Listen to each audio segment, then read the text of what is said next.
On Excel, it can be very annoying when all of the text does not fit in a single cell, so it either ends up cut off or spilling into other cells. And while you can technically go in and resize cells manually so it fits, or somehow try and separate it into separate lines, there is a way of automating that, and that is text wrapping.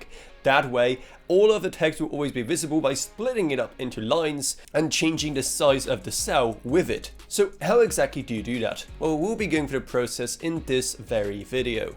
So what you want to do is select the cell that you want to do it for, and then at the very top in the home section of your options, you will see wrap text here in the middle. So you simply click on that, and as you can see, it will split up into lines and the cells resized to perfectly fit around that text.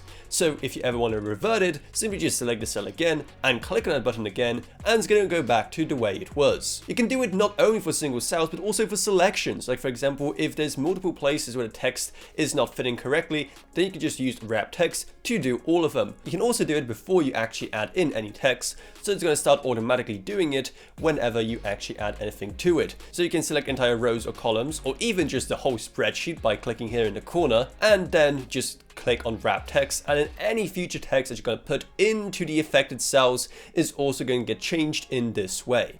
So wrapping text is an extremely useful feature in Excel if you're dealing with spreadsheets where a lot of text does appear.